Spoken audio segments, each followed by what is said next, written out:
You're tuning in to the online broadcast network, AfterBuzz TV. Over 20 million weekly downloads in over 150 countries, and your number one source for after-show entertainment.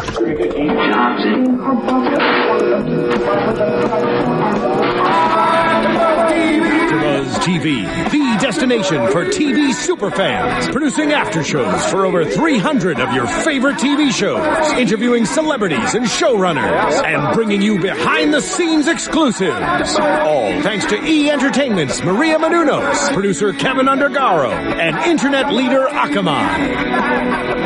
Now, let the buzz begin!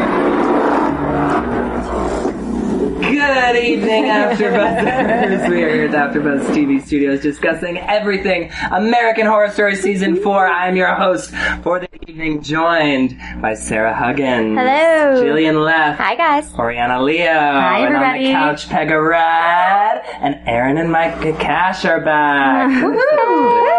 Hi.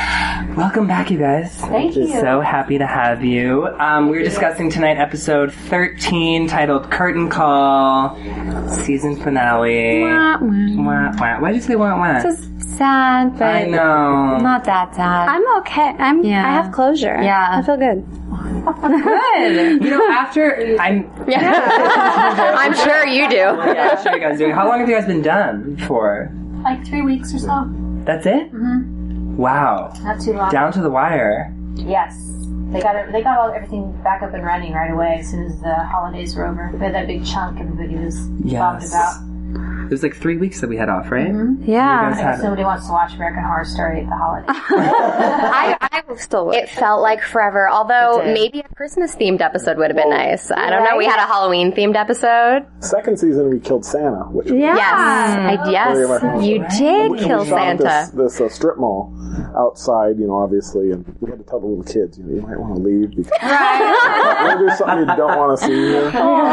It's about ruined Christmas. Well, actually, David, you introduced all the guests, but I think you forgot one guest.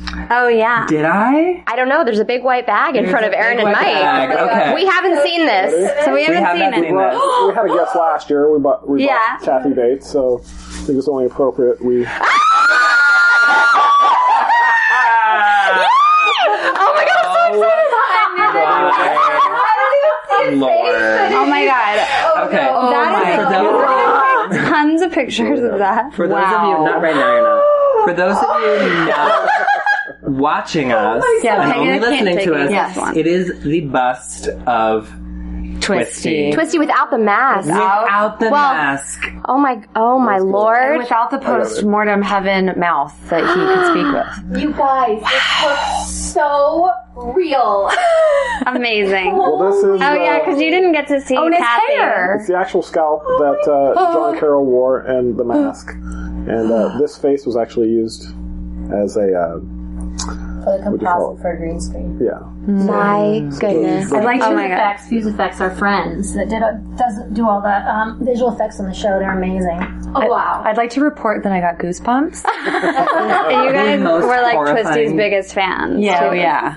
People on Instagram are going to think I'm such a creep. I'm going to post so many photos I'm doing all kinds of dirty. I'm doing all kinds of dirty things to him after this. For those of you who don't know, Erin and Mike do the special effects and makeup on American Horror Story. For everyone. For every season, correct? Yes, and this was made by AFX, David Henderson's company. And last time you guys were here, you hadn't won an Emmy, but this time you were Emmy Award winning. Congratulations! Well deserved. Yeah. Well deserved. Well deserved. Now, this isn't the first time you've worked on clowns.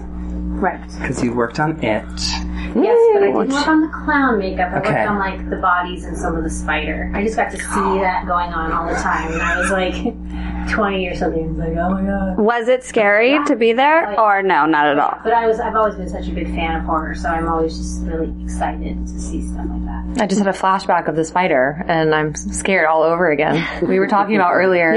That's what my childhood nightmares were and are still made of. Yes. That's what my adult nightmare is. Exactly. I have a hard time showering as it is. Well, I'm a child. So. Well, since we're talking about a clown, and we do have the clown here, where did the inspiration come from for Twisty? Ryan Murphy's inspiration for Twisty was based on a Lon Chaney movie from the 30s called He Who Gets Slapped. I think that's what it's called. He has 3 tufts like this, and he has this kind of a ruff, and he had a very big, crazy smile that he wore all the time. Did he just show you guys a picture and was like, make this happen? I want it to be kind of like this. Kind of like this. Okay. A little bit like this, but put your own twist on it. So Right. he has to have a skull cap, someone's skull, like his actual scalp, I'm sorry. And then I kind of recommended doing somebody's hair that he shaved actually the pieces into. My God. It's kind of like a Your thing face is of David Anderson designed it. We had Mike and Chris Nelson did the makeup on it. I kind of figured out how to do a lot of the makeup so that it stayed on in our heat because it was just crazy heat. Yeah. John Carroll Lynch wore a cooling suit underneath his Oh, wow. Wow. because it was like ridiculously hot. It was 100 degrees with like 90% humidity. And a lot of his scenes are outside, like Yeah. most of them, yeah. So I think that this last episode was the only time that he didn't have to wear it because it was 40 degrees. Now. Right. He was like, yeah. This is comfortable. That's awesome. So the melty makeup worked for Twisty because if he was melting anyway from the inside out. Right. The one thing that I always wondered about with Twisty, and I don't know if you guys did, was the scalp that he wore because it was never explained where it came from. I'm hoping it was the evil little dwarf. That's my dream. Okay. From when he was in Barnum and Bailey, was it? Oh yes, the ones that got him kicked out and he became destitute because they said he was a bad man, child molesting man. Actually, a little tidbit about that little evil dwarf. His name is Pancho Muller. He was a pro skateboarder for years. Oh wow. Oh. Fun fact. I was excited to meet him. It was like the skateboarder. hardest one to get ready every. Oh. Oh gosh, everybody's about the same.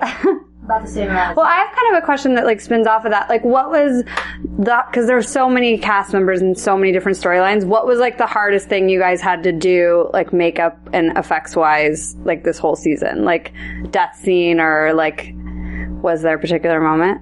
Jeez, I can't remember. Or the most fun. Or the most fun? We could do positive. Yeah. Everybody kind of had their own character that they maintained. Okay. So, a lot, but everybody shared people as well. I mean, it was just like a whole group team thing of like, go check on that person, see if they're. Who are you guys in charge of mostly? Well, you're the boss, so you're like telling. We have about 8 people in our department, I guess. Yeah. I have a personal favorite. I like doing Angela's. I was going to ask about the prosthetic. Really fun, because she's number one. She's a really fun person, but she is completely just so mellow and so. Get our boobs on. To have Angela Bassett say your name. Yeah. Like, I was a little stunned when she. Yeah. Mike McCash. She knows my name. Great impression. Mike and I shared her, and Chris Nelson did some of it as well. But of course, John was a pleasure to have in our I think John was probably He's your so favorite. funny, you know. We loved him. He sort of, in the beginning, it's all we were talking about. And I'm staring at this bust in front of you, and it brings me to when Twisty's mouth was finally revealed. So, how did that happen? Was that all makeup? Was that... It was a combination of effects? Our visual effects company, Fuse Effects. And this was like, this is what was shot here. They took tons of photos of the lighting that they used on set, which was in the dark. And so it was like at night. And they did, they shot all this, and then they composited it into the performance that John gave. And one of the performances had a green nice. mouth, right? Okay. So that was painted in, and then so that parts could be put into that. Then we did it another way with motion capture dots all over his face. Wow. And then they mashed it together and animated it. And They did such a That's good job. crazy. So much work for just a 20-second or 10-second. But it was the best. It was such a reveal. Yeah. it was pretty amazing. And so most of what you see is John. You'll see that it's John talking, but that mouth is over what he's doing. And they just got nominated for a visual effects award for that particular episode. Wow. That was awesome. Kudos to them. It's been awesome this season. When it was revealed, it was horrifying. And just having it here is amazing. Really creepy. I'm sorry. Do you want us to put the bag back on? No. Maybe the mask over it. Really keep it together. He deserves to be seen. You don't have to. He looks scary with the mask on. He does look scary with the mask on. I think the mask is almost scarier for me. He just did a mask of Twisty for Halloween. Coming out soon. Like a full head, like kids mask. Oh, I bet. Halloween costume. Trick or Treat Studios made a really beautiful mask that they got off. I sent them a bunch of pictures, so they nailed it. That's awesome. There were already so many people doing it for Halloween on their own. We saw so many in New Orleans. It's crazy. The mask they made actually has a mask that comes off, so you can be... That's so cool. You can be twisty either way. That's very cool. I love it. I can't wait to see Now, so we didn't know that you made this, but we've heard that there is a dot or bet head around, right? What other busts or prosthetics like that did you have to make? Well, the two shops that we use, AFX and Fractured Effects, in the beginning, Fractured was going to do all of the animatronic stuff, which included the back with the Mordrake.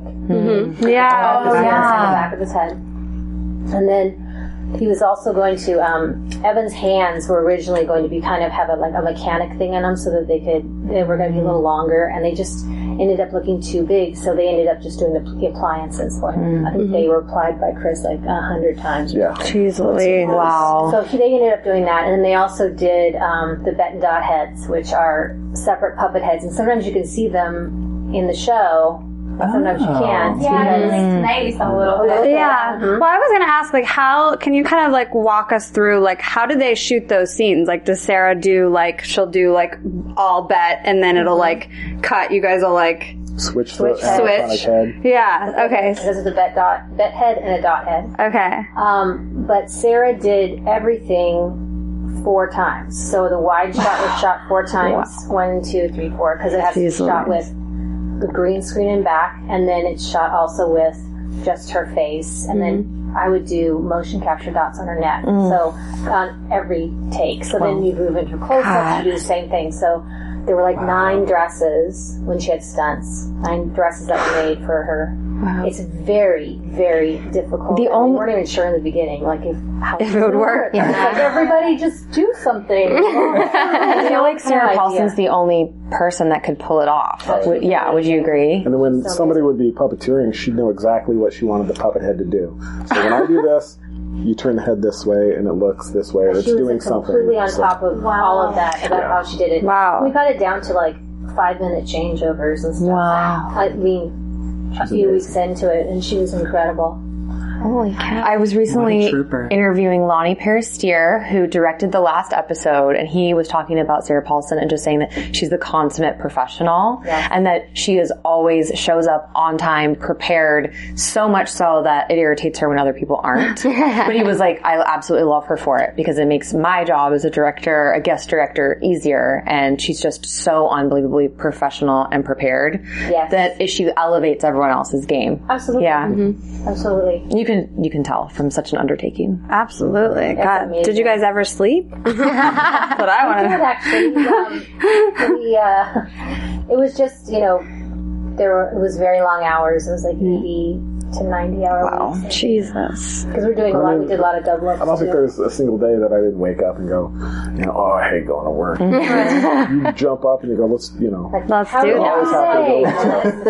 was always a puzzle and figuring everything out, but you don't want to go to the swamp. All right. But you do want to go to work. I mean, the compound was a bug-laden alligators in both those ponds. Oh, really? The Crafty was right next to the pond. And there had to be signs put up that said "Quit feeding me." Really? As soon as you were over there, they were like, "Oh, someone's over there." And they start swimming over. That's an American Horror Story right there. Yeah, just alligators by the Crafty. That is not cool. Getting used to that stuff. It's kind of crazy. Well, I need to know also everything about Neil Patrick Harris. I'm completely obsessed with him, so... He's so lovely. Is he amazing? Yeah, he's amazing. Really fun and a total trooper and so good at his job. Just great. And then, of course, David, husband, played Michael back at the last episode. I know. I'm sad that they weren't together. I mean, obviously that might have been weird if they were in the scenes together, but I'm sad that they weren't even in, like, the same episodes together. And he left, and then Michael came, like, and then overnight. Yeah. We got the next guy. That's okay. While we're on the subject of Neil Patrick Harris, I'd love to talk about the scene where he saws Emma Roberts in half. Maggie is her name. Maggie. Esmeralda. Whatever her name is. He saw Emma Roberts in half. And it was horrifying. And guts came out. And how did that even happen? Like, what was written on the page? Yeah. Well, it pretty much said that they start selling her in half, and he's having these kind of like flashes of like, who is this?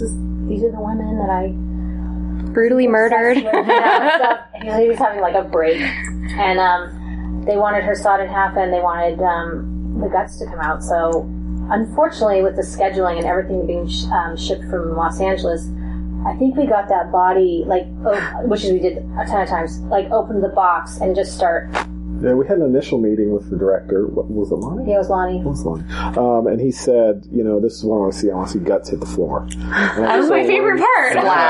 We're not going to see the halves of the body, and at that time, he didn't want that. But just a couple days later, he was like, I think I want to see that. So, I mean, we literally took a polyfoam body, sawed it in half. Chris Nelson, our other prosthetics guy in the trailer, cored it out, painted it. Made it all look like the inside of body. I mean, that's so beyond my hours. We hooked the blood tubes up to it. There was like 2 of us on each end for each side of the body. Wow. Right. We had 4 guys on it. It was, and then it was like, okay, we rolled, we cut, literally. Like, all right, let's do another take. So you push it back together, you pack the guts back in, Oh my god, so it was so worth it. It was so worth it. It was fantastic. We shot it 5 times, something crazy. Yeah. That's wow. God. You watched that There we go. episode with Shauna, right? Mm-hmm. And even she was like, whoa! Oh yeah, because she hadn't seen that part. Yes. So I think the stuff that they did was on green screen, just for their heads for the box. Yeah. So yeah. So she was shocked. She was like, "Ooh, look at that!" Yeah. After I left, look what they did.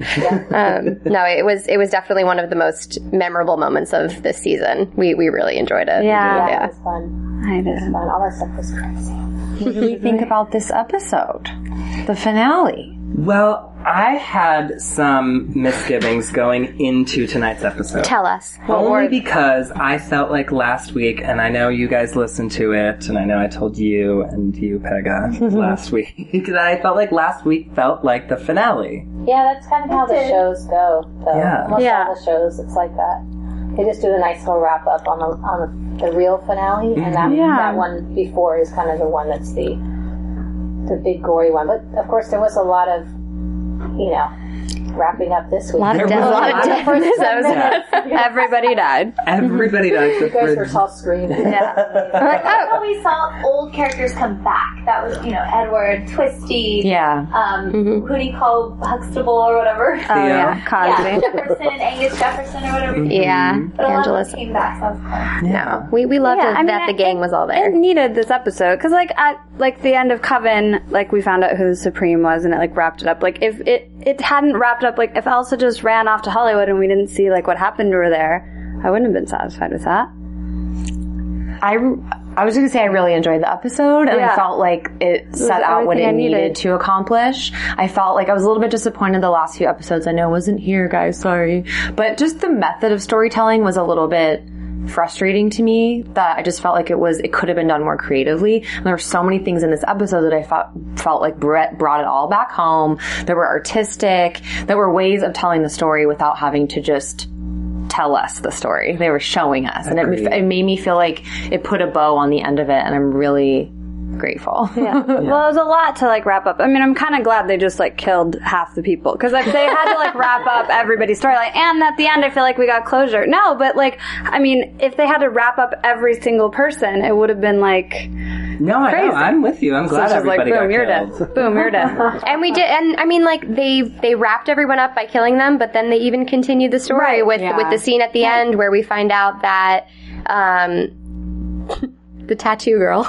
And, we call her Grace. Yeah, well, that's her real name. And, you know, she's married now, and, you know, we see that Elsa is still there, and everyone is there that had passed. I cried, by the way. Really? With Ma Petite. She was so cute. Yeah. She was so happy. Actually, we were like predicting before you guys came. I'm like, I don't know what they're going to bring. Erin emailed me and told me she's going to bring something freaky. I thought it was going to be Ma Petite in the jar. We have a little Ma Petite too. It's like a little American doll. I loved, she was so happy to see Elsa, and she's so cute. I just love her. Anyway. What was the inspiration behind Elsa's look? For the blue makeup? Not the blue makeup, because that's David Bowie, right? Clearly. Yes. But in general. Ryan kind of wanted this, initially he wanted her to, like, have no eyebrows and just have this little tiny pencil line, and so it was kind of like we were all back and forth about that, and so what it came down to was that he thought that he would like a bleached eyebrow and then just weird, because they're different all the time. I love that. I noticed that. Yes. Yeah, they were they're great. supposed to be that way. Yeah. Though. Well, she always looked just like flawless. Work or whatever, but I finally got good eyebrows on her in 1960. Like a Hollywood eyebrow. Yes. But she had to. We bleached her eyebrows like every few weeks, and then I blocked them out some more and drew that weird eyebrow in. But her look was based on earlier than 1952. It was based on like early 40s, and it had a it was kind of based on Marlene Dietrich's look. Very glamorous and a lot of highlight and things like that. We also did a lot of stuff in the 30s, and we did some lifts to make her look like 25 years younger. Mission accomplished. She was so fresh. Unbelievable. We couldn't talk about like that. In the snuff films? Oh my gosh. Yeah. Oh my god. There was a tiny bit of, I think Jason said there was a little bit of VFX correction on her neck, but that was it. Wow. No, it was... That's amazing. Drag queens at home were taking notes. Oh my god. Yeah. David knew the tape trick. He was like, I didn't know the tape up. trick. I gotta do that. You don't need What are you gonna pull? I don't know. I don't know, guys. Sorry, I'm pulling my face. If anyone... I feel like you could touch this a little. I don't know. So are we happy that we sort of saw Elsa's dream crash and burn? Did it crash and burn though? But be careful what you wish for. She got what she wanted, but what she wanted wasn't really what she wanted. Well, she wanted, at the end of the day, she wanted to be loved, right? She was loved. Was she loved? Massimo loved her. Yeah, Massimo. Loved her.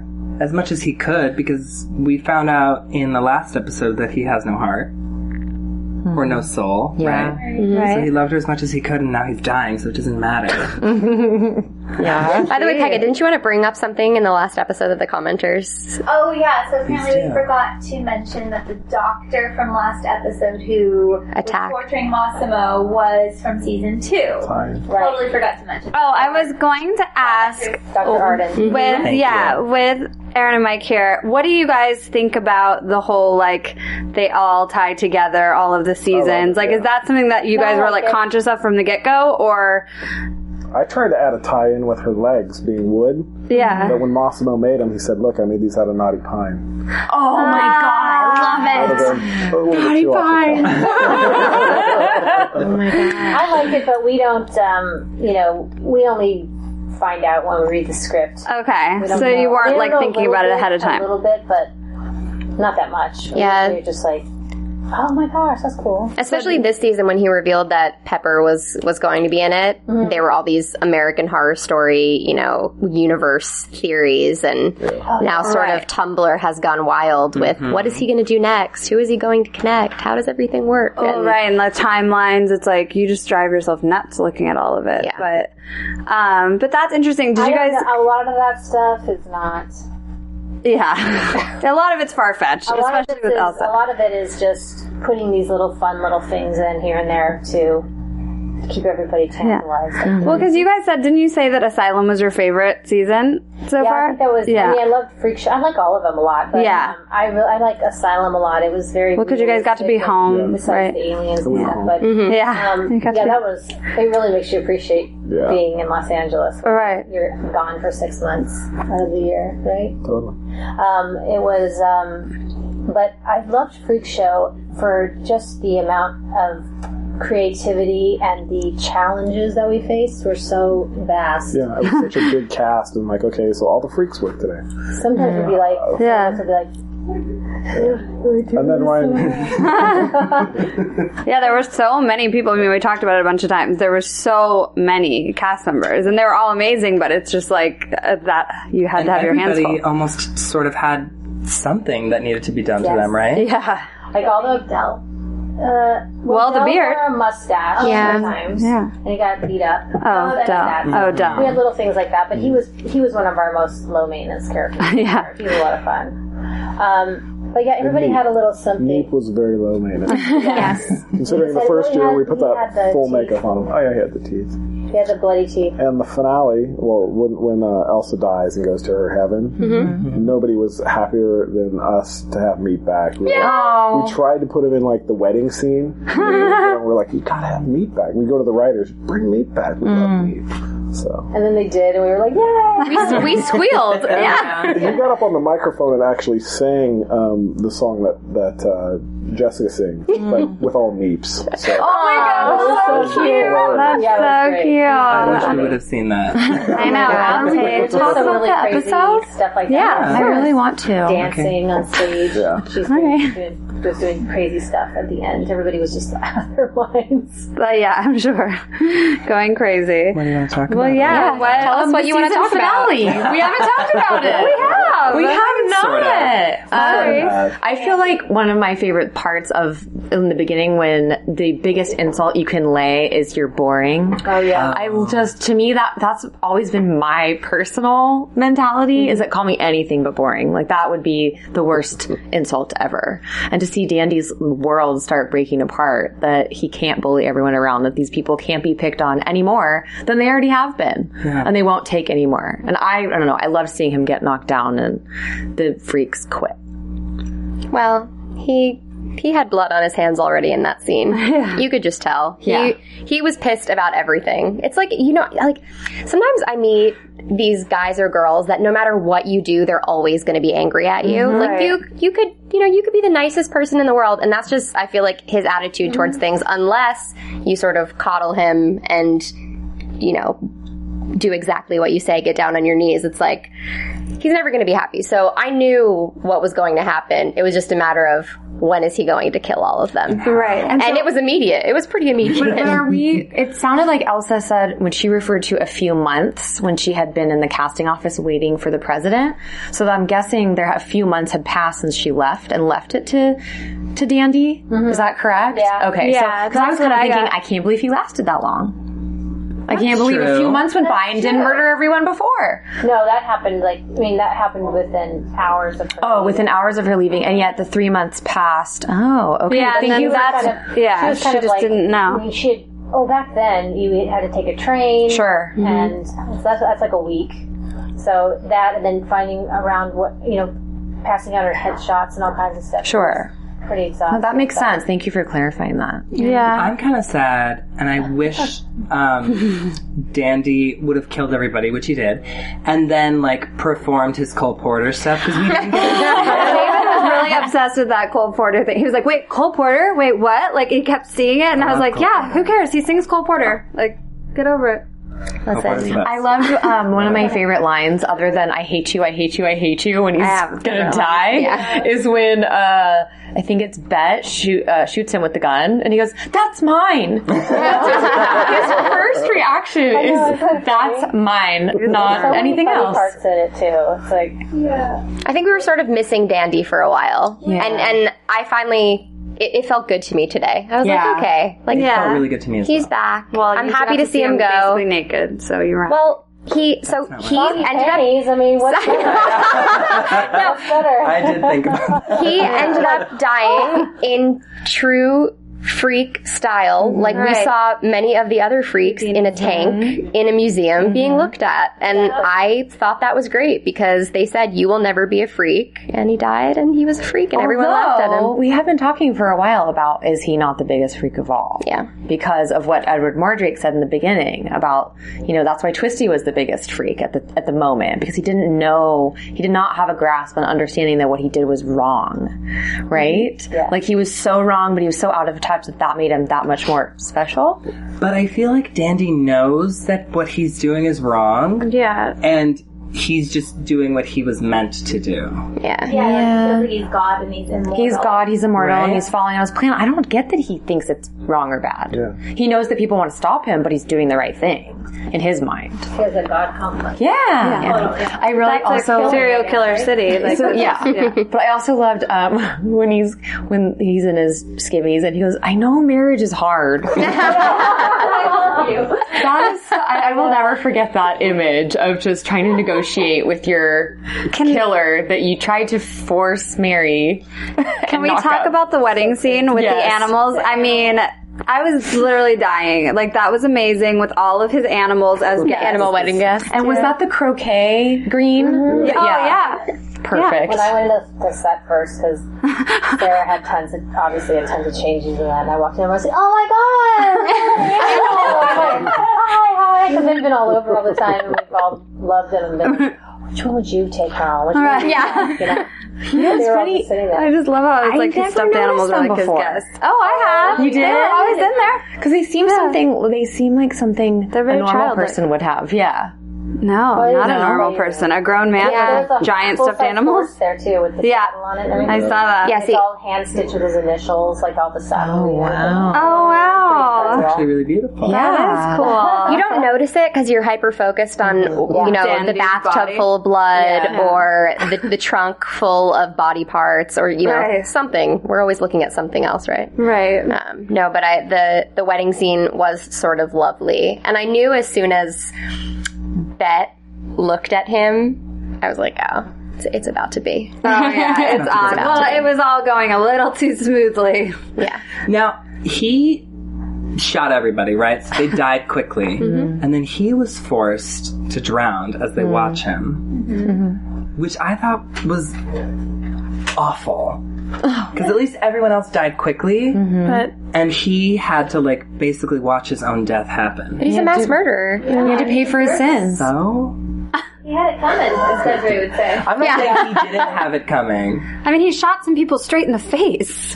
Like, what the hell? I think it just illustrates the darkness of that there's no characters that are just pure or just evil. We have these three characters that are sitting there eating popcorn, enjoying and relishing the slow death of someone. That's not what I would consider to be a good moral character at all. People before. Yeah. What's that? They killed people before. Yeah. He slashed his throat, and they all stabbed the body and cut it up. Yeah. And it was all about going out with a bang. When they were looking at the tank, Jimmy said he was kind of like, we need to get creative with this. Right. What are we going to do that's going to sort of top everything that he's done? They're all sick and twisted. Yeah. I agree, but what I'm saying is that at least when Dandy kills, he kills quickly. And you die quickly. Oh. As opposed to every time they've killed someone, they make them suffer. But he's killing innocent people, Was that the basically. first time you saw him kill people with a gun? Yeah. Yes. Okay, because it's always been knives. Yeah. He killed his mother with a gun. Yeah, he did. Right. Okay, so did we get this settled about Matt Bohm or whatever his character was? When he begs, because he didn't die quickly, He tortured him. if that was He's not a perfection. hallucination, because we were not clear if when he kind of wakes up and says, please just kill me, It was real. he was real, he was alive. So he did torture him and make him kill I him feel like slowly. that was clear. But that was his first kill. We weren't sure. Well, We talked about it on this show. I was sure. I mean, I feel like they wouldn't have shown it if it was like... I think that Dandy's first kill was the neighbor boy that disappeared. Right. When he was young. Right. So this was sort of just his coming out, I guess. He figured, let me use my powers to see what I can do. On and physical he picked perfection. him up at a bar and brought him back and killed him. I was really sad that he only lasted one episode. I was I know. He's so lovely. so perfect. Oh yeah, I remember you said that. Yeah. My God. intense. He's a cool guy. Yeah. But yeah, I thought he was going to be in at least another one. I was like, no. I knew when they took off their clothes, he was a goner. I knew it. I knew it. I was like, dang it.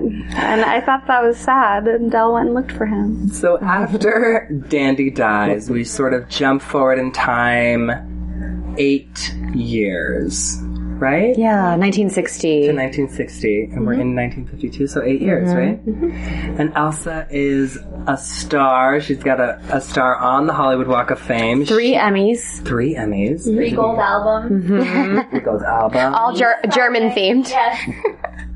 Queen of Friday Night. Right. Which I'm like completely and totally convinced that she's like a vampire because no one ever addresses her age. Ever. All right. Ever. And like... You never ask a star their age. Well, obviously. I mean, I don't know.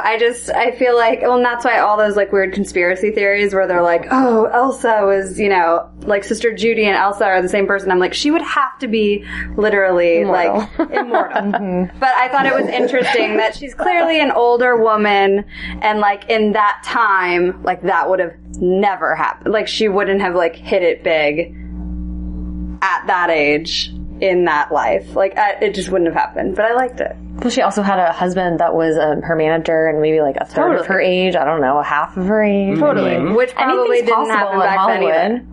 I think.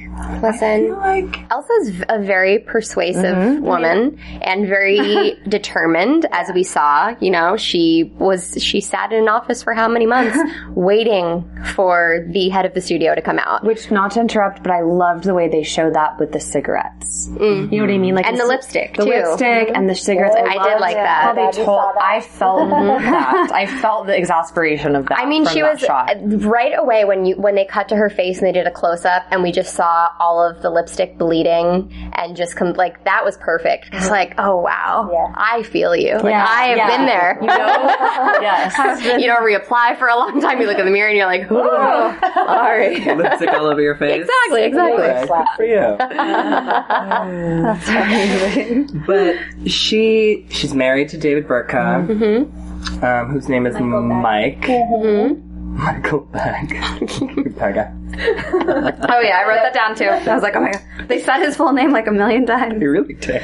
I was glad because we always miss the names. We're always like, wait, what? I have to say, in her career, I loved that she was the first one to have a sex tape. She beat Kim K to the infamous sex tape, and that sort of brings her down. Right, it was her demise, which I thought was interesting. Well, what I really enjoyed about all of this stuff was that, you know, the truth always comes out.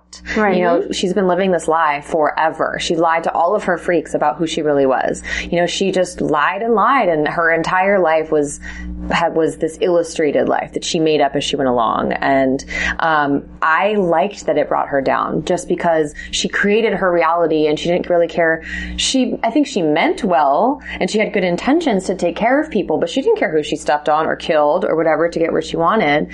So to me, it was like with her going to heaven, that was the only real justice, was that the truth came out and she had to take responsibility for it because she hasn't taken responsibility for anything in her entire life. Right. That's why I think she went to heaven too, instead of going to traipse around with Mordred. Yeah. Because she owned up to it. Finally. She was ready. Yeah, that's what I said when I watched it. I was like, she's ready to go. But you know, when she gets to heaven, she says, I don't understand. Don't I have to pay for my sins? She knows that she's been terrible. Right. You know, she knows, but that's the point, is that she finally kind of found some sort of redemption, I think. I totally missed that. Really? Yeah. The way I saw it, and I even wrote it down, I can show you guys later, is that she paid for her sins in life. You know, she had a very hard life. That's a good point too. Yeah, that's true. And she chose her death. Yeah. Right. Yeah. Right. And it's actually the first season where I think Jessica's ever been killed. Right? She died of natural causes the last season. Right, she did. But like, for her to be stripped of her show due to a morals clause, I just felt like it was just another signal that this lady doesn't have any morals, you know, or what she does is skewed, but we all do. We all rationalize what we think is right and what we think is wrong, and why we do the things we do. And we just got to see that on a grand scale with her. And a girl's got to do what a girl's got to do. Kill her best friend. Yeah. I was waiting for, when she walked into the freak show and Mom Petite ran up to her and gave her a hug, I was like, oh, this is sweet. But then we saw a few of the other characters, and I was waiting for them to sort of lash their tongue at her. And I was on the edge of my seat, and when they were nice, it's like, huh. So what do you guys take away from that, of what the moral of the story is? Well, they did that whole, stars never pay, that whole, I didn't write it all down, but I wrote that part down. I don't know. I mean, I just feel like that was her heaven, her, where she was the star, where everyone loved her, So are you saying that the other people that are in her quote-unquote heaven are in their own heaven as well? No. Okay. I think that's separate. So this is possibly That's definitely not any of those people's, that might be their purgatory. They're stuck there worshiping Elsa for the rest of their lives. No, I don't think any of them would want to be there. I mean, they might be in the freak show, but not... But they all love being together. Right. Exactly. Being together, but not... worshiping Elsa, right? But I don't think they would choose to be like, oh, hi. I don't think Ethel was super happy with her at the end. But also, Ethel's had a really tough life, so you have to wonder, if Jimmy is not dead, where is her happy place? Because we only knew her to be in an abusive relationship, and then with Elsa. Where was Del? We didn't get to see. We didn't see. We didn't get a goodbye. Maggie. We didn't see Del. Stanley. He's on Sons of Anarchy. That's where he was. Dang. Stanley was, basically made into his own little I have a freak question. pet. Yeah. Well, Del was a bad guy. Right. Yeah. So was Stanley. Yeah. And basically, And Maggie Emma was basically, Yeah. So, Stanley, Yeah. he had something going on in his pants, right? I'm not just imagining that, right? There was... He had a very large appendage. Was it actually there? Did you guys have to put it there? No, we never... We Just thought we imagining. were going to have to make one. Yeah. Why are you looking at me? But we were going to... I think we were going to... There might have been some storyline to that, but they just kind of wanted you to use your imagination as to how incredibly huge it was. David uses imagination. I did, and I was really upset that we never got to see. Well, we had the original What he was packing. the original design of the stump guy, because it's influenced by the end of Freaks, the movie. Which was referenced in last week's episode. Maybe they cut off one leg completely. Oh, yeah. But in the original designs, there was an appendage. And Ryan was like, no. Yeah, there was much analysis about where his body was chopped. Yeah. And what was left. He's good. He's in the cage. And there I we knew... go. Smile. He's like, It's because I knew that we weren't ever going to be able to see it on FX. There's no way that would have ever passed. But I wanted a shadow. A shadow. Oh, that would have been good. Saying this the whole time. Yeah. Because I wanted to know how big he was. You just wanted something to swing in between his legs? Is that what you wanted? No, because people were frightened by it. Right. Yeah, It's not like they were like, oh. They were like, ah. What am I going to do with that? It's true. Yeah. So what does it look like? Use your imagination, have to, darling. Yeah, sorry. The one point I wanted to make, and we can put it to rest, was just that I think that there might be some sort of message about kind of the heaven and hell and redemption in the end, because I think we would I know my opinion of the human race is that we would like to believe that people who do wrong are punished and go to hell, and people who do right go to heaven. And then there's the sort of alternative theory of, what if we're all the same? And what if we all go to the same place? And what if we're all forgiven? And that doesn't make us feel better about bad people being punished at some point. But that was kind of what I saw in that ending, was that Elsa did a lot of bad things, and she might have been a bad person, but ultimately she was a human being, and all she wanted was love, and that's what drove her to do all these things, and that's what all of us want. The freaks, the regulars, we all just want to be loved. And to me, it was kind of like, we are all the same, and that's why, that was the message of the show. And even though it was disappointing to not see her get the punishment, ultimately I feel like that's exactly right. But like Twisty didn't go to his own heaven, and he was ultimately. Yeah, but we don't know Twisty person. very well. I mean, not not everybody just went to heaven. Obviously, this little slice of family, you know. But like Maggie wasn't part of the family, Stanley wasn't part of the family, even Del wasn't well liked by really anybody there. So it was like the family, the people that were together. I mean, they all did stuff against the freaks, right? Mm-hmm. Stanley and Del. Yeah. And Maggie did, and Twisty did. Pretty much was, you know, killing people. And Elsa. Mm-hmm. You know, so that's why you're right. There is that kind of hole in that line of logic. She never hurt anybody. I guess she hurt Ethel. Well, yeah, Ethel, but at the same time, you know, Ethel probably would have wanted to be put out of her misery. I don't know. She was dying. She was gonna die. Yeah, she was suffering. I love you guys. She was gonna die. I don't know. That was just my idea, fans. I would love to hear what you guys have to say about this finale and your thoughts on it. I thought what was really beautiful is that like Desiree finally got her family. Jimmy got his family. Yeah, I thought that was so sweet.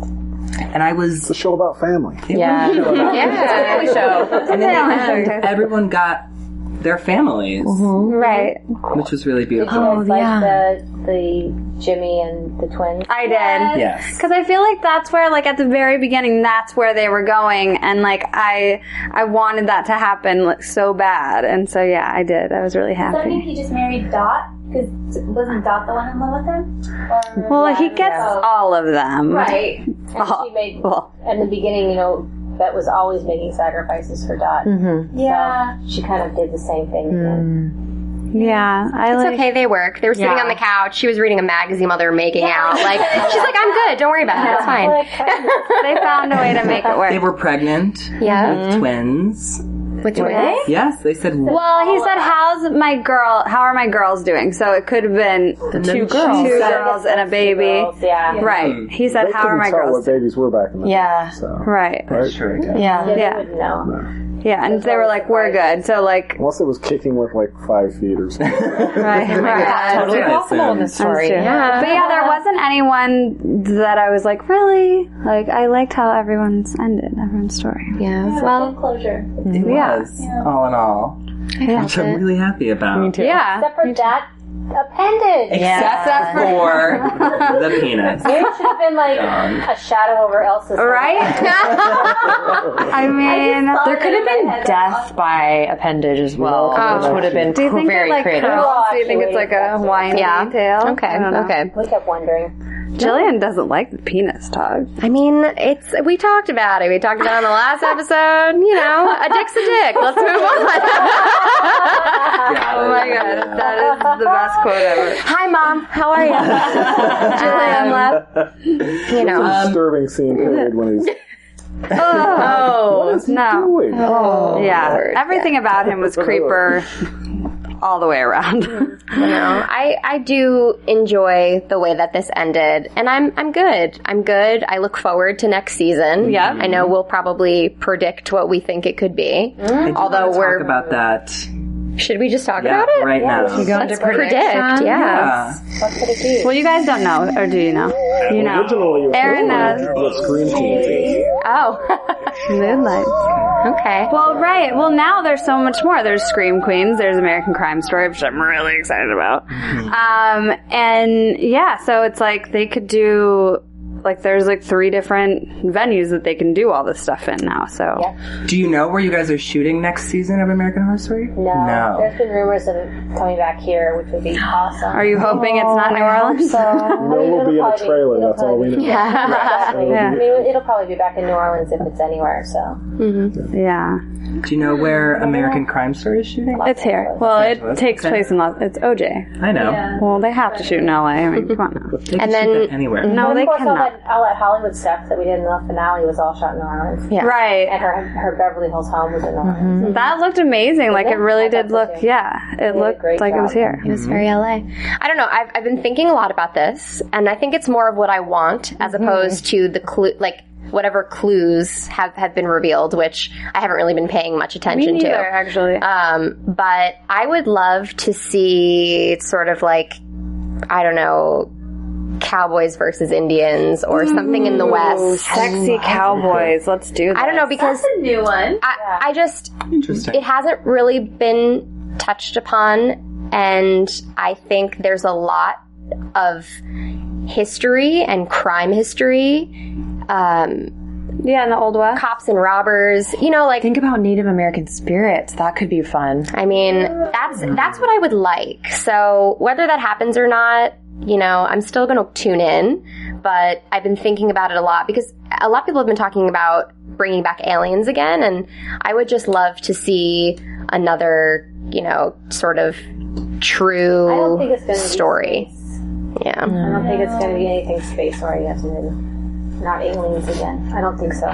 He did it. I can't be sure. You never know, but I don't think it's space. Because I just feel like aliens in like the traditional sense, like they did it, but they we didn't see them. It was more implied. I feel like if they did it again, they couldn't really do that again. So then they would have to have actual aliens, and that would be really weird and off-brand to me. Mm-hmm. So I don't know. I'm going to follow Jillian's footsteps of what I would like to see.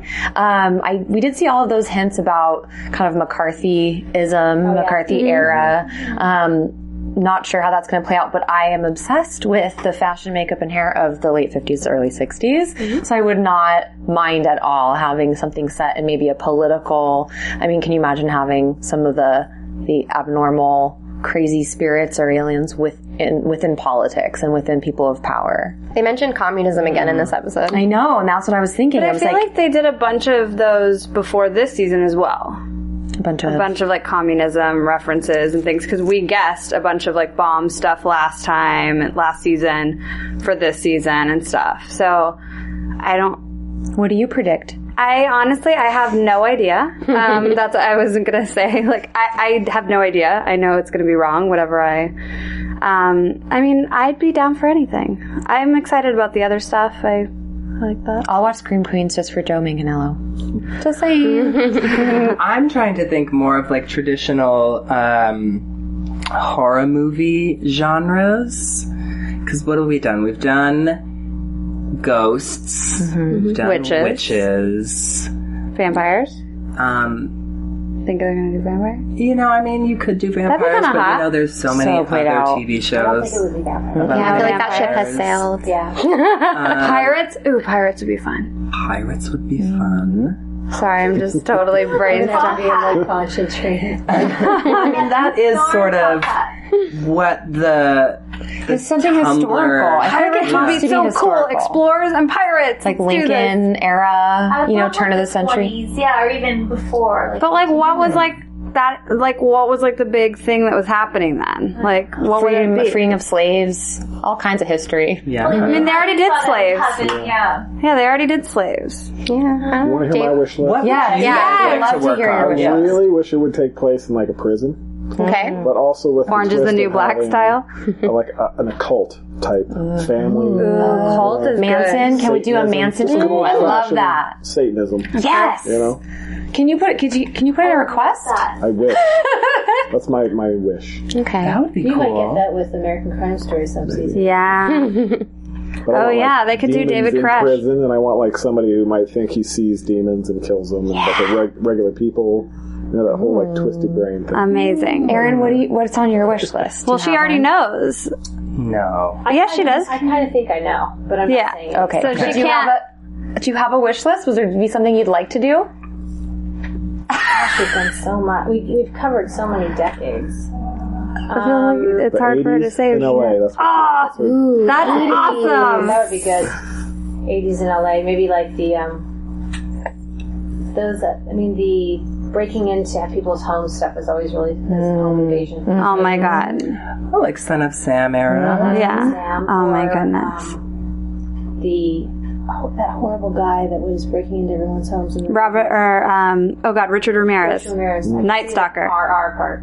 Yeah. That's American Crime Story for sure. 150%. I have chills. I hate these. I love that stuff. Pegah, do you have an idea of what? Not really. No. I would like a 20s era. Love that era. Yeah, that'd be fun. Yeah. Like a little cabaret style Gatsby situation. I don't know what the horror in that would be. So. Right, exactly. That's what I was trying to think is horror stuff. I don't know. Ryan can make anything happen. Yeah. There's always murder. Yeah, we'll always have murder.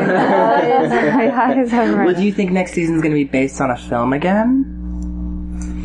I don't know. I was kind of thinking that it might be modern because like he sort of flip flops. Was modern, even though we had flashbacks. Right. The first season was modern, or contemporary, I should say. Yeah.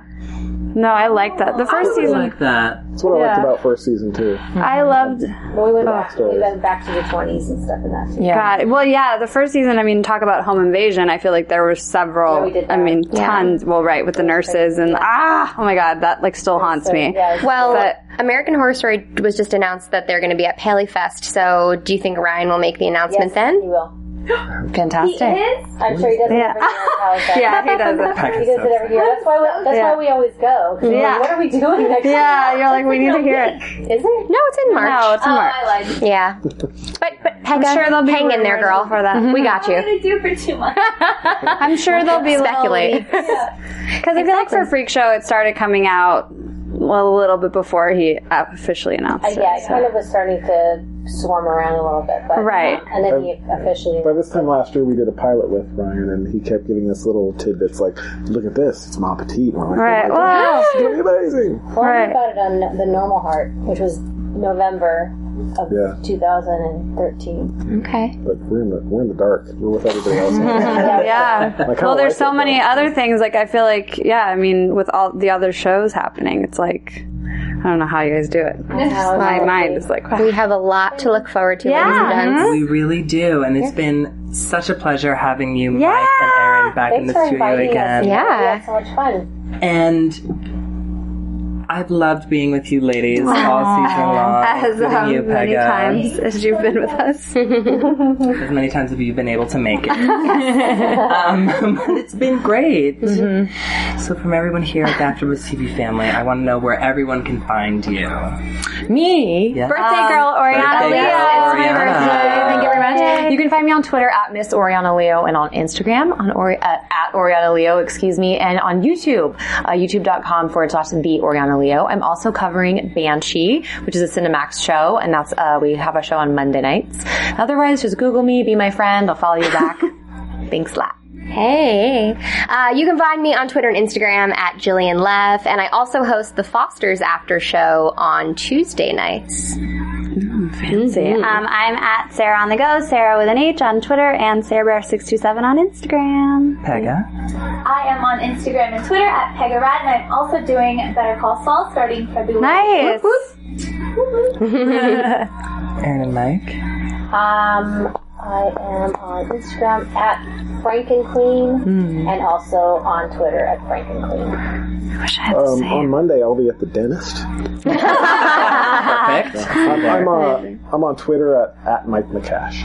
Awesome. And you can find me on Twitter and Instagram at You Can Call Me Skip. So from everyone here at the AfterBuzz TV family, we want to say thank you for joining us this season. Yeah. And we'll see you next time. From executive producers Maria Menounos, Kevin Undergaro, Phil Svitek, and the entire AfterBuzz TV staff, we would like to thank you for listening to the AfterBuzz TV network. To watch or listen to other after shows and post comments or questions, be sure to visit AfterBuzzTV.com. I'm Sir Richard Wentworth, and this has been a presentation of AfterBuzz TV. Buzz you later. The views expressed herein are those of the hosts only and do not necessarily reflect the views of AfterBuzz TV or its owners or principals.